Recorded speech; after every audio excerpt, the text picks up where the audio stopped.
Pemirsa, Partai Demokrasi Indonesia Perjuangan mulai mempertimbangkan munculnya nama Wali Kota Surabaya Tri Risma hari ini pada bursa calon Gubernur DKI Jakarta. PDI Perjuangan juga telah menyiapkan strategi lain untuk memenangkan kontestasi Pilgub DKI, termasuk wacana berkoalisi dengan Partai Gerindra. Kisah sukses duet PDI Perjuangan dengan Partai Gerindra pada Pilgub 2012 silam menjadi pengalaman manis yang mungkin saja bisa terulang pada Pilkada DKI 2017 mendatang. Bagaimana tidak, pasangan Jokowi Ahok yang diusung PDIP dan Gerindra berhasil memenangkan Pilgub DKI 4 tahun silam, sekaligus mendongkrak perolehan suara kedua partai tersebut pada pemilu legislatif tahun 2014 lalu. Kini, sinyal kembalinya duet politik kedua partai tersebut mengemuka. Di tengah sulitnya mencari tokoh untuk menandingi tingginya elektabilitas dan popularitas cagup independen sang petahana Basuki Cahayapurnama. Terlebih, terdapat kesamaan beberapa nama yang berniat maju sebagai pemimpin Jakarta melalui PDIP dan Gerindra. Bulan kemarin kan sudah, ketika PDI Perjuangan membuka pendaftaran, kemudian terjaring beberapa nama itu, dan kebetulan dari beberapa nama itu ada juga yang itu memang menjadi kadernya Partai Gerindra. Jadi komunikasi politik sejak itu sudah kita lakukan dalam rangka untuk menyamakan persepsi tentang Jakarta tadi.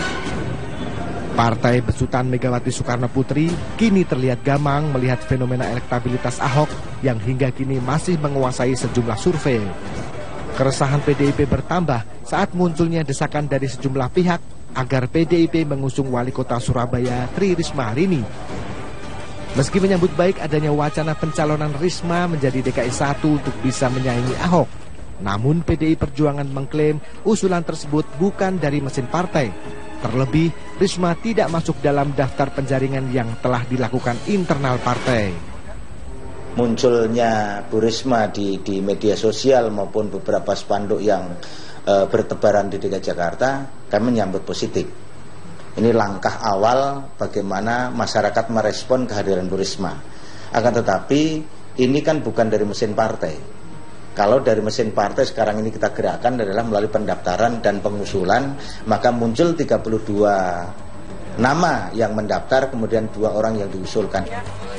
Wakil Ketua Badan Pemenangan Pemilu PDIP menegaskan tidak menutup kemungkinan Risma bisa maju sebagai cagup DKI. Namun, melalui pintu penugasan langsung dari DPP serta keputusan Ketua Umum Megawati Soekarno Putri.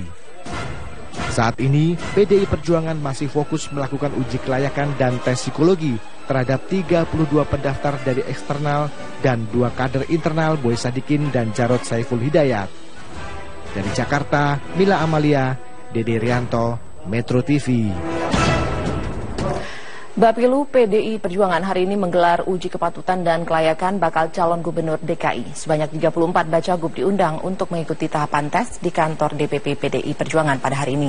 Untuk mengetahui informasi lengkapnya kita langsung bergabung dengan Jessica Wower yang akan melaporkan langsung dari kantor DPP PDI Perjuangan. Jessica, siapa saja bacagub yang ikut dalam ujian kepatutan dan kelayakan pada hari ini?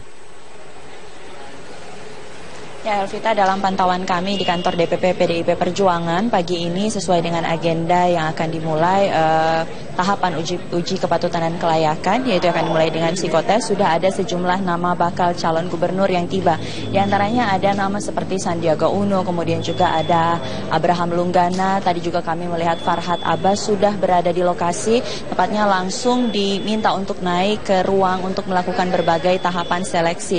Adapun memang juga baru saja ini kami melihat tiba di lokasi atau di kantor DPP PDIP Perjuangan Ketua Umum Partai Bulan Bintang Yusril Issa Mahendra. 34 nama bakal calon gubernur ini memang sudah masuk secara resmi dari daftar penjaringan yang akan dilakukan oleh Bapilu DPD DKI Jakarta. Dari 34 nama tersebut, 32 nama diantaranya merupakan rata-rata kader atau bukan merupakan kader PDIP sendiri, sedangkan ada 2 nama yang dimasukkan oleh Bapilu DPD DKI dari PDIP sendiri, yaitu ada nama Wakil Gubernur DKI Jarod Saiful Hidayat dan juga nama Boy Sadikin.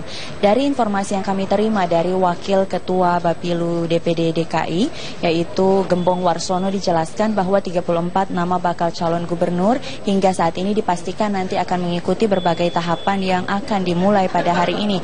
Namun memang masih ada beberapa nama, khususnya kader internal PDIP yang belum kami lihat atau kami pantau berada di lokasi penjaringan pada hari ini. Rencananya juga memang tahapan uji kepatutan dan kelayakan ini akan dimulai pada hari ini, dimulai dengan tahapan psikotes, dan nanti rencananya setelah psikotes hari ini selesai dilaksanakan, dari Bapilu sendiri akan melaksanakan konferensi pers terkait dengan tahapan dan siapa saja yang ikut dalam penjaringan yang dimulai pada hari ini. Kami masih akan terus memantau bagaimana nanti jalannya psikotes dan juga tahapan apa saja selanjutnya yang disiapkan oleh Bapilu dan siapa saja yang sudah mendaftar dan kemudian ikut pada tahapan penjaringan calon gubernur yang akan nanti diusung oleh PDIP sendiri. Untuk sementara demikian, kembali ke Anda di studio Elvita. Jessica Wawar, terima kasih untuk laporannya Jessica.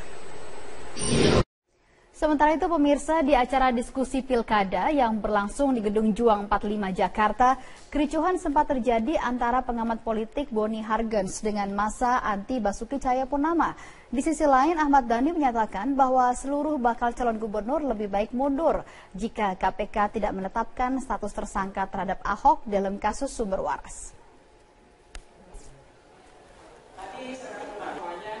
Dalam acara diskusi bertemakan fenomena Pilgub DKI 2017, pengamat politik Boni Hargens menjelaskan elektabilitas Basuki Cahayapurnama saat ini masih berada di atas seluruh calon yang ada. Pancasila dan Papua itulah nyawa, jiwa itu baik dari Ahok, silahkan dan pasti bisa menang. Tapi kalau nggak ada jangan harap.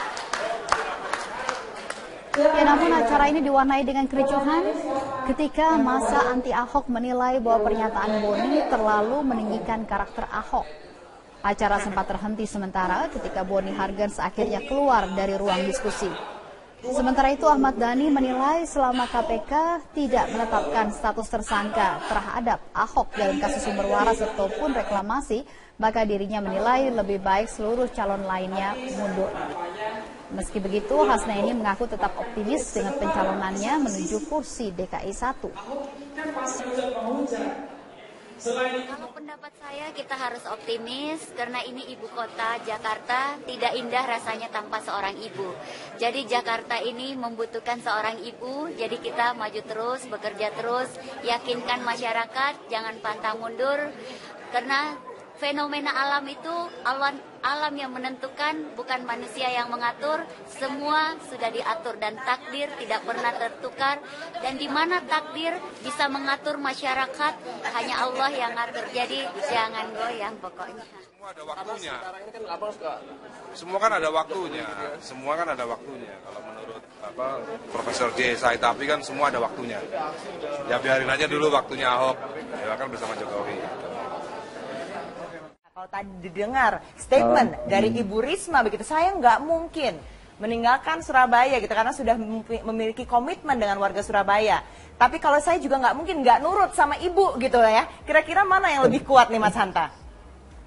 Iya, itu tergantung Ibu Risma tentunya. Tapi sejak awal memang kita sering mendengarkan statement Ibu Risma yang sangat sayang kepada Surabaya ya, karena sudah baru mendapatkan amanah dari warga Surabaya, itu menjadi kendala, tetapi juga seperti yang dikatakan ada pertimbangan politik kalau kemudian dalam masa PD Perjuangan ada hak prerogatif Ibu Ketua Umum kalau penugasan sifatnya kepada Ibu Risma, itu nanti akan bergantung pada perkembangan menurut saya seperti apa. Nah, cuma kalau kita lihat petanya, kalau Ibu Risma maju, ini memang ada faktor yang agak menarik ya. Kalau dalam kontestasi pilkada langsung semacam ini, pemilu secara langsung itu faktor kekuatan figur itu menjadi faktor yang sangat menentukan, sangat dominan. Bagaimana kekuatan magnet elektoralnya, bagaimana kekuatan personal brandingnya. Nah, kalau Ibu Risma yang muncul, menurut saya lebih menarik dinamikanya ketika berhadapan dengan Pak Gubernur Petahana Pak Basuki Cahayapurnama dibandingkan nama-nama yang lain, tanpa saya mengurangi rasa hormat peluang kandidat lainnya. Gitu. Kenapa Bang Hanta lebih menarik kalau di head to head dengan Ahok? Menariknya karena Ibu Risma ini dari kekuatan magnet elektoral personalnya itu agak sebangun, ada agak mirip. Pertama misalnya kita lihat keduanya adalah kepala daerah yang dalam persepsi publik dengan segala kekurangannya dianggap kepala daerah yang berprestasi. Berarti bisa membandingkan dua figur yang menarik. Beda ceritanya kalau yang hadir adalah lawannya bukan kepala daerah misalnya gitu. Itu faktor pertama. Faktor yang kedua, mungkin berbeda dengan daerah lain, di DKI Jakarta itu membutuhkan pemimpin yang tegas, yang berani, yang memiliki terobosan seperti halnya mengapa salah satunya faktor elektabilitas Pak Ahok sekarang cukup stabil, masih relatif tinggi, faktor itu. Tetapi itu juga dimiliki oleh Ibu Risma. Kita tahu Pak Ahok yang tegas, Ibu Risma juga dalam persepsi publik menurut saya juga tegas, berani, terobosan-terobosan juga banyak. Hampir mirip juga kedua-duanya. Di sana ada bagaimana proses penertiban Doli, di sini ada Kalijodo. Kira-kira gitu, banyak hal yang bisa dibandingkan. Baik. Yang ketiga, silakan. Ya. Silakan Mas. Gimana? Yang ketiga dari segi negatif ratingnya, isu-isu negatif yang ada pada figur Risma hari ini menurut saya relatif minim ya dibandingkan dengan figur-figur yang lainnya. Nah sehingga ditambah lagi kalau kita baca tren-tren hasil survei dari rekan-rekan kita lembaga survei misalnya, tingkat kesukaan, likability dari seorang Risma itu relatif tinggi. Tidak jauh beda, sedikit di atas Pak Basuki malah. Nah ini potensi, sehingga ada semacam wow faktornya, faktor kejutannya ada sedikit dimiliki ketika Ibu Risma yang maju dibandingkan yang lainnya. Meskipun rentang margin elektabilitasnya relatif masih jauh ya menurut saya dengan Pak Ahok sebagai petahana. Tetapi ada waktu, artinya bisa dikatakan ini berpotensi menjadi lawan berat bagi Pak Ahok yang sekarang sedang menjabat sebagai Gubernur DKI ketimbang nama-nama lainnya. Meskipun potensi itu ada di Pak Yusril ya dibanding nama-nama lainnya. Tapi Ibu Risma memiliki potensi lebih seksi tanda petik ketika berhadapan dengan Pak Ahok. Tapi kalau saya menyitir Andini yang disampaikan oleh Pak Ahok ini positif. Yang diuntungkan adalah warga Jakarta. Kalau pilihan-pilihannya adalah orang-orang baik, orang-orang yang terbaik, tinggal selera masyarakat seperti apa. Kalau menu prasmanan yang berkualitas semua itu kan positif menurut saya. Oke, kalau kita ngomong selera masyarakat Jakarta, begitu yang sudah 2 tahun saat ini ya kalau dipimpin oleh Ahok, kemudian juga mendengar, kalau lebih hanya mendengar prestasi-prestasi dari Ibu Risma di Surabaya, melihat karakter dari warga Jakarta sendiri yang didominasi oleh kelas menengah ya saat ini untuk votersnya begitu, apakah mereka cenderung akan melihat petahana atau justru melihat sesuatu yang baru, terutama ini perempuan begitu, dan didukung oleh parpol? Ya, itu yang menarik. Masing-masing figur punya kelebihan yang hampir mirip, tapi masing-masing juga punya kelemahan. Ibu Risma pasti akan dipertanyakan soal baru beberapa bulan menjadi wali kota Surabaya, lalu menjadi maju misalnya menjadi gubernur DKI dan sebagainya. Tetapi yang menarik dari DKI, seperti yang dikatakan, pemilih kelas menengah ke atasnya, kemudian mesin politik terkait dengan media sosial medianya itu kan gulirannya luar biasa, tertinggi tentu sebagai ibu kota di seluruh Indonesia, tentu Jakarta paling tinggi. Sehingga faktor-faktor itu akan menentukan pemilih-pemilih rasional yang mungkin jumlahnya tidak mayoritas, tetapi dia bisa mempengaruhi masyarakat secara keseluruhan yang lebih banyak itu, kemudian bisa menggiring opini, menggiring penilaian dan persepsi dan sebagainya. Nah, di titik itu sebenarnya ada positif. Mari kita membedah, kalau misalnya betul-betul ini terjadi ya, PD Perjuangan betul-betul mengusung Ibu Risma. Tinggal kita membandingkan, membuka data-data Surabaya seperti apa di era Bu Risma, bagaimana kemudian DKI kemajuan-kemajuannya dilakukan oleh Pak Basuki Cahayapurnama, tinggal dibandingkan. Kemudian itu menarik, demokrasi kita lebih maju kalau kemudian yang dinilai adalah kinerjanya, yang dinilai adalah bagaimana dia sudah melakukan apa. Sama-sama satu meskipun di Surabaya, yang satu di DKI. Ketimbang hal-hal di luar substansial, misalnya soal kinerja, soal keberhasilan dia memimpin dan sebagainya. Nah, pemilih, kalau dalam studi perilaku pemilih itu kan ada 3 karakter, pemilih sosiologis, pemilih psikologis, dan pemilih rasional. Nah, pemilih rasional, konteks Jakarta berbeda dengan daerah lain, ini sangat menentukan. Pemilih rasionalnya mungkin tidak mayoritas, tapi mempengaruhi pemilih psikologis yang sangat terpengaruh pada informasi. Sementara pemilih sosiologis, ada pemilih yang biasanya irasionalitasnya lebih tinggi ketimbang pemilih rasional. Nah, ini menariknya dari Jakarta, kita akan melihat wajah demokrasi pemilu Indonesia, Pilpres itu berada di DKI sebenarnya ketika semua terlibat, kelas menengah, masyarakat terdidik, intelektual berada di sini semua. Nah, Mas Hanta, kalau faktor gender, kemudian faktor ras lah dan agama begitu yang juga mau tidak mau memang menjadi faktor gitu ya untuk bagi pemilih. Itu masih nggak sih berperan penting untuk di Jakarta sendiri ini? Mungkin ada, kita tidak mungkin mengatakan tidak ada, pasti ada, tapi sebesar apa? Cuma tetap kalau saya ingin mengajak kita semua berpikir demokrasi kita ingin berkualitas, ingin maju, tentu mengajak untuk membedah rekam jejak, melihat keberhasilannya. Tetapi konteks Indonesia misalnya, pemilih sosiologis lah yang lebih banyak. Di Jakarta masih ada juga, seperti Andini katakan tadi, soal gender. Kalau terjadi kan ini gubernur pertama, nantinya yang perempuan misalnya, calon gubernur yang berlaga nanti, kalau terpilih misalnya. Pak Basuki Cahayapurnama juga kalau jadi gubernur, meskipun dulu pernah, dari segi minoritas juga ini ujian demokrasi kita. Demokrasi itu yang penting basisnya meritokrasi. Kalau dia berprestasi, dia mampu, dia punya integritas yang baik, dia punya kapabilitas yang baik, memadai, leadership skill yang memadai, itu yang harus kita dorong pada masyarakat. Tetapi betul seperti Andini katakan, realitas masyarakat kita ada yang memilih karena basis kedaerahan, ras, dan lain sebagainya. Gitu.